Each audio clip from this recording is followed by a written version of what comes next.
welcome everybody. I'm here talking with Richard Mayhew, who is an artist whose work I've admired for most of my adult life, and I'm glad that you all came out. I want to just I know people probably know the answers to these questions, but I want to ask you just some basic questions about when did you know you wanted to be an artist? When does one decide what they're going to do with their life is the whole thing. As a youngster, I drew all the time, but I had no association with what that might become or what evolved out of that. It was just a instinctive need to do this. And I had encouragement actually from my grandmother, of all people. And unfortunately, she never lived long enough to see that I became an artist. Yes. But there was this innate sensitivity of which I guess many people have early on and doesn't realize that's going to be their existence. Right. All right. Where did you grow up and discover this? I grew up in, of all places, Amityville, Long Island, in the middle of Long Island, New York, all right? Mm-hmm. And on the coastline, Amityville, there's the ocean is right there, and the Hudson River artists used to come there and paint in the summer. So I used to go and watch them. And they have this little boy sitting there and watching them paint every stroke. They were very curious about me, so they came over and said, what are you doing? And I said, well, hey, I'd like to see what you're doing. In fact, said, you dip your brush in the paint and the images come out the other end, right? So I was fascinated by this procedure, how the illusions of forms just appear on this canvas, right? So that was... They wouldn't take me as an apprentice because of that. Okay. So that was your inspiration rather than going to museums in New York? Well, you have to realize I was 14 years old. Yes. Right? And so I wasn't going to the museums at that time at all, right? And in Long Island, the museums, you had to go all the way to New York. Yes. Right, which happened later, right. Okay. But the inspiration was part of this Hudson River painters, right, and support. They were very encouraging. When did you decide that landscape was your inspiration? I was a portrait painter when I started out, and I painted a lot of figures and portraits. But also nature was part of an inspiration of that strange sensibility, which is, I found that the spiritual sensitivity of African American culture, it was spiritualism. That was a religion before Christianity. And how much they were involved with that, and they mixed it with Christianity in their churches. But that spiritual sensitivity was a natural phenomenon of relationship to nature. And since I'm also Native American, it was both cultures involved with the soil and nature. So how do you use and then looking at a lot of landscape painters and how they were involved with the illusion they dealt with by using directly involvement with nature. I traveled and studied with nature for years, but then I went to my studio and just did it intuitive creative expression. So with the spiritualism that you mentioned, is that involved with your selection of colors that are not the natural colors? The color came later. I became a colorist. I really studied color in terms of the fantastic illusionistic sensibility of how one sees and understands what you see. Most people see color, but they don't understand what they are looking at. And so I studied the whole phenomena of that. When you look at certain colors, how much you understand that that's emerging on the eye as opposed to receding. So I got involved with the whole science of optic phenomenon related to two-dimensional design. Really? And I studied in, part of that was when I studied in Florence, Italy. It was involved with the some books on in the early years on the optic phenomena of illusion, and so I got heavily involved with that and studying that and experimenting a little beyond that on my own. Did you ever paint on location, or start paintings on location like the Barbizon painters did, or did you take notes and go back to your studio? In the early years, I traveled all over the New England states and all over the East Coast and painted directly from subject matter.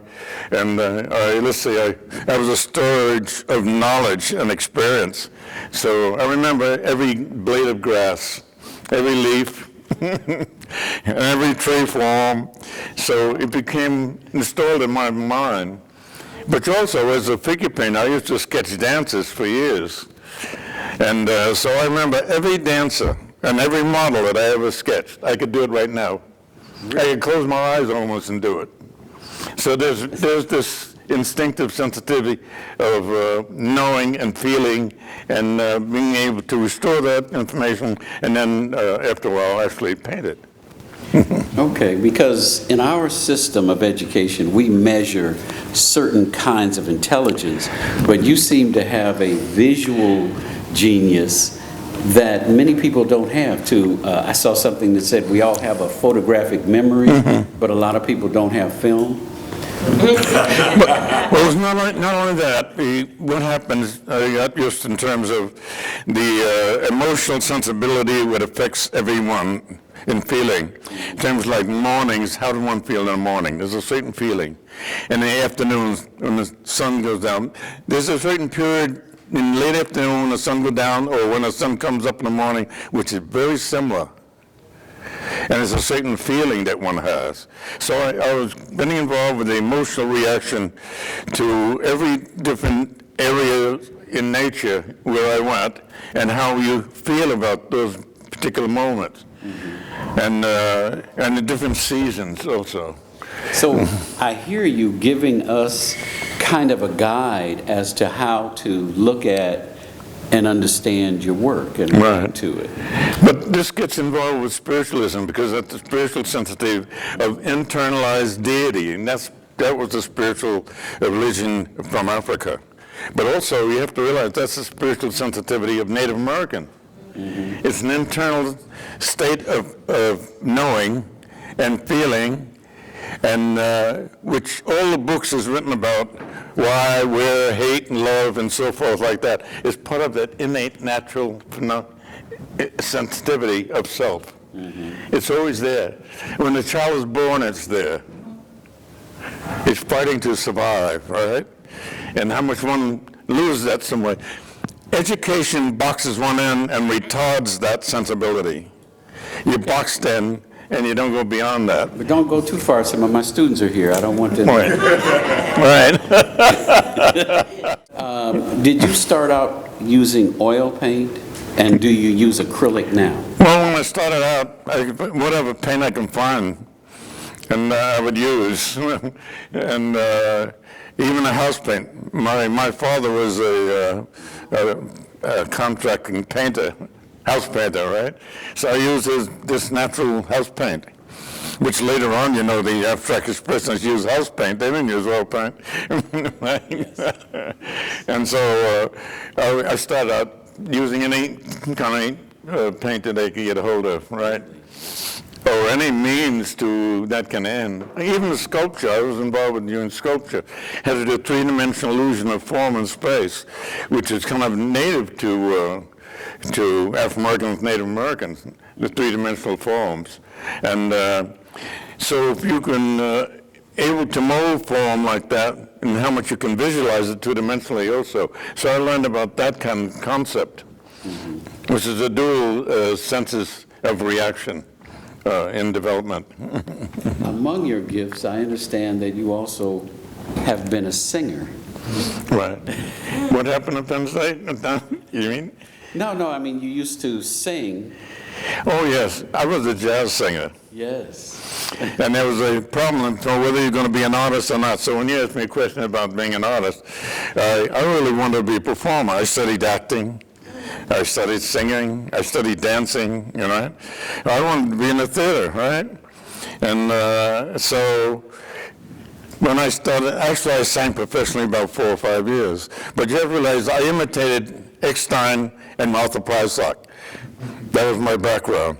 I can still do it. They weren't bad singers to emulate. I can still do it. But art is a performance form, but it is much slower. You don't get the immediate reaction. Yeah, this is what I discovered. As a performer, you have immediate applause after you finish. As an artist, maybe you never get any applause. Yeah. Never appreciated, never respected. Or if you do get it, it's very late, right? And when you do get it, it's hard. It's quite different than the immediate applause, which you have to really, that immediate applause fades within about 15 or 20 minutes, right? Right. And that goes away, unless you become a real celebrity, then everybody's shaking your hand after. But usually that performance is only very instantaneous, and it's not continuous. Now, I noticed your paintings have kind of this mystical sense when they become very colorful. Do you use glazes to create that sense? Well, I kind of live in really being involved with that internalized spiritual sensibility. What color is that? What form is that? And how much I was doing figures. You can't just do it with figures, because one would, or myself, would take the identity of that particular moment of that person, and it stops. But with nature, and the form there, you're not quite sure what it is, when it stops, because I used to have figures in the painting with the landscape. It defined how large the space was and how far away that is and how big the figures are. So when I took the figures out, there was a mystery here. And so actually, the viewer is involved with putting themselves in that particular position and living with that moment of emotion. So, and also the mystical effect is based on optics instead of hard edge, soft edge. When the values are very, very close, it's hard to see the change, and the eye is hard to get used to the subtle changes beyond one to the other. And when I got involved with color, I realized the fact that the after image of color, you'll be looking at a painting and there's red and blue and yellow, but if the after image of red is green, and even though it's not on the painting, it's there. And the eye gets caught up in that mystical change optically, and subconsciously you're seeing something that you're not aware of, but it's creating a certain subtle change. So I've been playing with these subtleties of changes of color and keeping the values very close where the eye can't really distinguish what's happening. And that becomes the mystery. And the old masters did that. The Impressionists did Right. that too, to create Yeah. illusion and also to create more energy, Right. where you had brighter colors popping against one another. But there's a certain mystical effect here, because how much the eye can really see it. It's only after a while, one stares for a while, they start to feel the subject. And sometimes it takes a while for them to really get into it. So it pulls the person into the painting, right? Rather than a hard edge and boom, you saw it at the moment. You saw it already, right? You were one of the members of the Spiral Group. Oh, And how did you become a member of that group? Because the Spiral Group was making a political statement. And you're talking about a spiritual and experiential. when I came back from Europe, I met Spiral, which was a group of the master American artists, Afro-American artists. And Ron Maybin, Hale Rouge, Charles Austin, and these artists were involved with an intellectual dialogue. So when I met with them, first it was over my head, because this was something innately I knew about, but never heard it verbalized. So the exchange was quite different, because Ralph Ellison joined this group as well, Really? and James Baldwin. So you have this intellectual debate with the writers and composers, and as well as the visual artists, and they were involved with this. This was my education. I learned from them, from an intellectual analysis of American society, beyond the norm. Baldwin said in 1963, the American society in 30 years will be multicultural. And that has taken place. And the multicultural trend, he was talking about how much the uniqueness of contribution of these various cultures coming together has made a society beyond the norm. And the intellectual exchange that went on among this group was my education. How did it affect your artwork? Did it change what you did? Well, at the moment, they had to do, when all these artists came together, I can't describe all of them, but they were all abstract. They were all based on internalized creative expression, and that's abstraction, not terms of representational figures. And many don't understand, what the abstraction? But it's involved with one painting that dream the next day that you dreamt about, right? And so these people were involved with a strange sensibility. So when all the group came together, why are you painting what you're painting?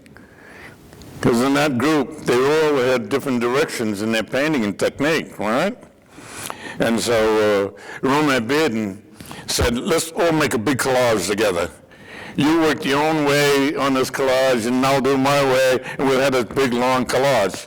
He found that might unify it, because everyone in that group was involved with their own world, right? And a lot of the youngsters that joined the elders there were involved with another development in lifestyle. And so some kind of unity that Romain Bearden felt this would help. And I remember sitting on the floor with Romain Bearden cutting out paper and trying to paste up. And then I said, like some of the others, Romain, this is not my thing. That's what Emma Amos talked about, that they left that to him. Right. Obviously, he ran with it. Emma Amos was no more than 19 or 20 years old, yes. So she really didn't understand what happened. But she was important, the fact that there was a woman that came to some of the meetings. But there was other women. There was Betty Blayton, there was Vivian Brown, and Faith Ringo. They never joined the group, but they was part of the intellectual extension and talking to the women of that time. And there was another sensibility because Afro-Americans, and our march on Washington wasn't in marching in Washington. It was march on the New York Art Department and New York art galleries and museums. That was our challenge. And you have to realize no Afro-American artists were really in galleries and represented by museums at that time, all right? But also you can't realize no women of any background was in the museums and galleries. This is 1964? No women. So it was this kind of discrimination. But the male establishment of the time and the art establishment in controlling who's in and who's out. Even though, let's say the white artists didn't think that way, the establishment thought that way in controlling the elements. All right. So now you were living in New York at the time. When did you go to California? That was later, much later when I went to, but you have to realize, as a youngster, and you're talking about painting early landscape, I drove across the United States from New York to California 6 times, across country. Okay. In 3 days. A trip. Someone said, you know, that driving trucks out in 3 days? I said, yes, I did. How? Well, it was 3 over and 3 back. That's the 6 times, really, from San Francisco to New York. How did moving to California affect your painting? Well, it's not that. The trip across the country, you have to realize, each time I drove across the country, I was seeing nature completely different, even though I passed the same spot. I started to really learn about the sensitivity and moods of nature. And going across the country, California has all the possible terrain factors of any state. It has the lakes, it has the rivers, got the forests, it has the desert, It has everything you can imagine to any other state around the United States.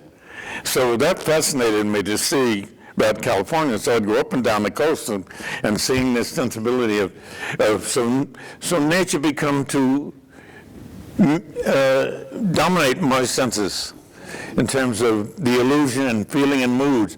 How do you paint this? What does it look like? What color is it? And that's when I got involved with the sensitivity of some of the old masters and American Impressionists and other illusionists that was involved with two-dimensional design. And so I really got studying the basic structure of form and space. Because the illusion of two-dimensional design is based on very simple things: circles, squares, and triangles, red, yellow, and blue. That's it. And the illusion goes back and forth. And the secondary colors, green, violet, and yellow, and orange. Right. And how much you're playing with those particular colors. Since warm colors advance in air and cold recede optically, all right? On two-dimensional design.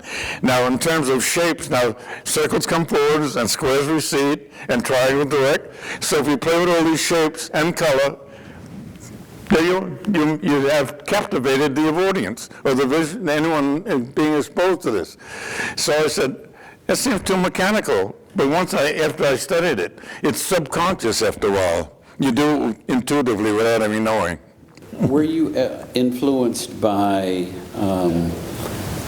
Bannister and Duncanson and Tanner, who, did landscapes before you? Who I was influenced by? George Inness. George Inness is one of the great American Impressionists.